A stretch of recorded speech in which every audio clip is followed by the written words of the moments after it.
I feel like if I had $1 for every time someone asked me something along the lines of what I do as an occupational therapist, I would not need to be an occupational therapist anymore.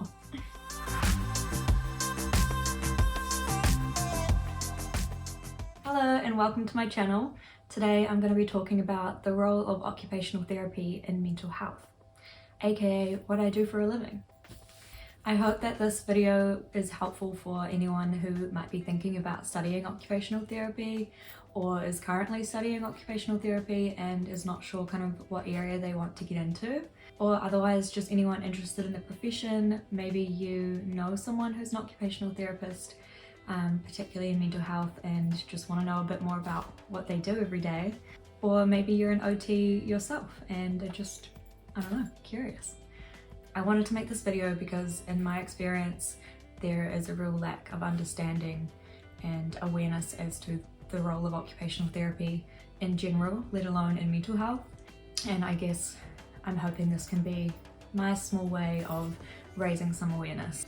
I also want to point out that I can only speak from my experience and from the context that I'm in, which is New Zealand, Aotearoa, and it may look different across different parts of the world, different trainings that people have done in occupational therapy. Yeah, so if there are differences and you're an OT watching this, comment down below and let me know. I thought before I get into a bit about the role of OT in mental health, it would be best to define occupational therapy as a whole. So I did a bit of research as to the best way to do that, because I remember when I was studying, that was like part of our course, was to actually just define occupational therapy in like one sentence, and it's actually really hard because of how broad the profession is. But I did find a few definitions that I think summarize the nature of the career itself. I do have some notes that I'm referring to on my laptop, so if I'm looking down, that is why. So this is from the World Federation of Occupational Therapists, and it says occupational therapy is a client-centered health profession concerned with promoting health and well-being through occupation. So makes sense. It also talks about involving the use of assessment and intervention to develop, recover, or maintain the meaningful activities, occupations of individuals, groups, or communities. Essentially helping people regain a sense of independence, accomplishment, and pleasure in their lives. So to put it simply, OTs work across a range of different environments and settings, including hospitals, schools, prisons, community clinics, rehab centres. They work within many areas to support people of all ages with physical health difficulties, mental health difficulties, and anything in between that could be impacting their ability to engage in everyday activities of life. And when we talk about occupation, it basically can cover anything from self-cares, things that we need to do every day, things that we have to do to survive, eating, sleeping, even just things like showering, taking care of ourselves. It can also look at productivity, which can encompass education, schooling, working, anything that is what someone does for a living, I suppose. And lastly, we think about leisure. That could include play, socializing, could be hobbies, anything that someone does for fun and enjoyment. So in terms of the different practice settings within mental health that occupational therapists and a number of other health professionals work in, I'm going to do my best at covering from my experience what I have seen and what I'm aware of, but there are probably some quite niche and other specific areas that I might miss. So let me know if I have missed anything, and maybe you work in an area that I haven't covered. So there are a number of different kinds of mental health services that we can work in, and the OT role differs a little bit between them. So the first setting is inpatient, which can often be hospital wards, mental health units, where people are quite acutely unwell and need to stay for a short period of time. And the role of occupational therapy in these inpatient settings is often facilitating occupation whilst people are in hospital. So that often looks like running an activity schedule or an activity program on the ward. They do often quite a lot of group interventions as well as some one-on-one therapeutic work. They also might do a lot of assessments, so functional and sometimes cognitive assessments to determine someone's level of independence and what supports they might need moving forward once they leave the hospital. And then there are longer term rehabilitation centres where people often stay for a much longer period of time.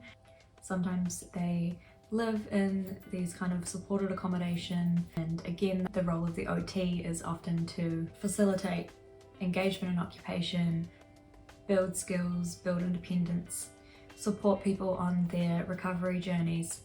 And then there are community settings, which again can cover a wide range of practice areas, including adult mental health, child and adolescent, geriatric, forensics, maternal mental health, infant mental health, specialised alcohol and drug services. Yeah, again, I've probably missed a number of them. There are also OTs that work in neurodevelopment teams that specialise specifically around ADHD and autism, and often supporting with assessments and intervention around people with neurodiversity. And then there are OTs that work in private practice, which could again be a range of specialty areas that they choose to practice in. Alright, so now I'm going to talk a little bit more about my role, which is in community, child and adolescent mental health, which I have been doing for the last 4.5-ish years. Yeah, I just feel very grateful to be able to do this every day and work with such amazing, strong, resilient young people and be a part of their journeys, which is a real privilege. So the thing about working as an OT in community mental health is that, in my experience, the role of an OT is a bit more broad.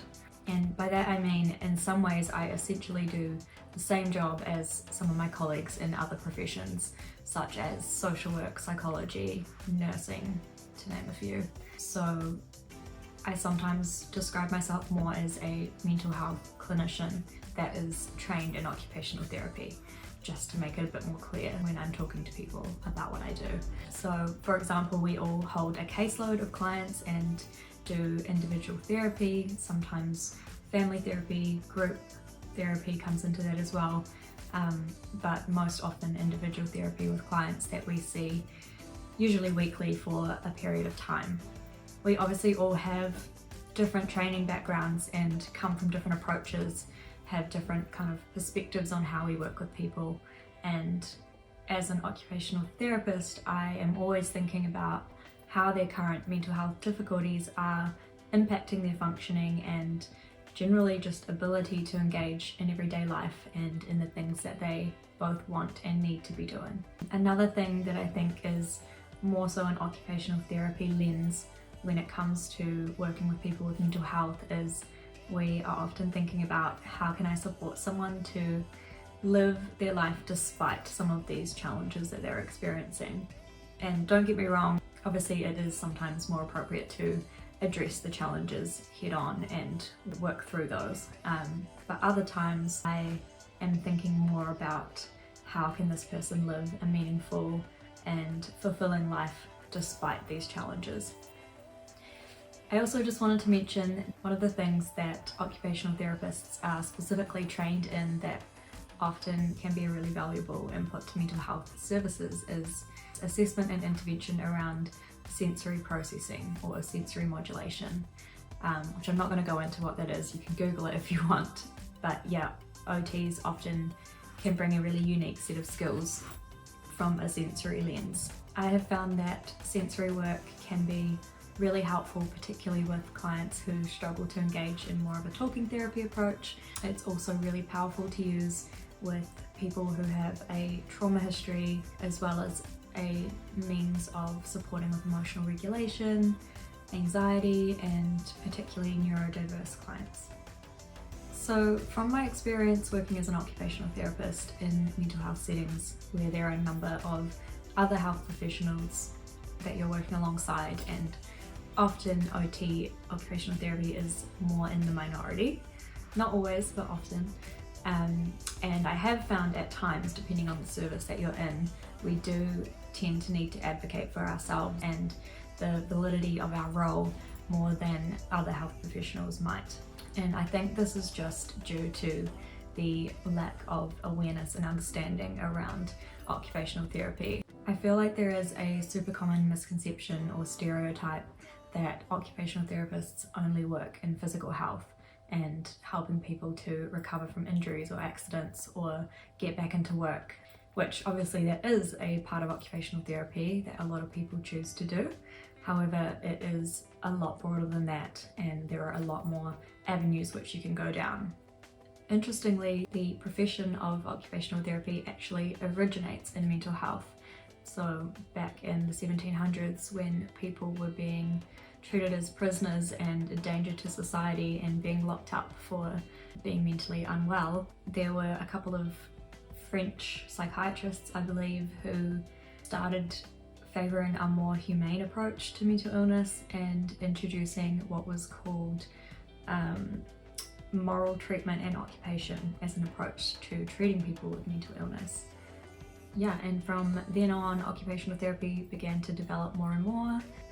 So if anyone comes for you saying that occupational therapists only work in physical health, just hit them with these facts. There are a number of further trainings you can do as an occupational therapist if you want to specialise in certain therapeutic modalities. For example, cognitive behavioural therapy or CBT, acceptance and commitment therapy, also known as ACT, dialectical behavioural therapy or DBT. You can also do further training in family therapy and a number of other areas that you can upskill in, which is really cool.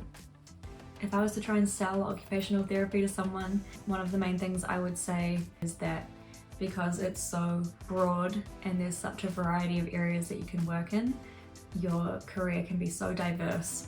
You don't have to be doing the same role for your entire life. It can feel like you're working in multiple different jobs with the same qualification or the same degree, which I think is a real benefit, and it's also super rewarding no matter what practice area you're in. So I thought a nice way to end this video would be to share some thoughts from other OTs that I know. So I asked a few of my OT colleagues or people that I've been involved with over the past few years, and they've come back to me with some of their thoughts around their favourite things about being an OT in mental health and how they feel like the profession is unique and valuable in mental health settings. So here are a few of the things they've said, and I'm going to be reading off my laptop because I want to make sure it is in their words. So one of my favourite things about being an OT working in mental health is the ability to clinically justify any meaningful occupation, task or activity. For example, taking a group of clients to watch a rugby game or play laser strike. I get to have fun while at work. A colleague that I used to work with, who I love, shout out Zoe, said, "It is a privilege to work with people and their whānau. I really enjoy being able to creatively support people and focus on what is most important to them and to help them to be able to do the things they want to do. I enjoy that we're practical and often consider other aspects that maybe not every mental health professional might think about. This creates a good balance that supports people in their well-being."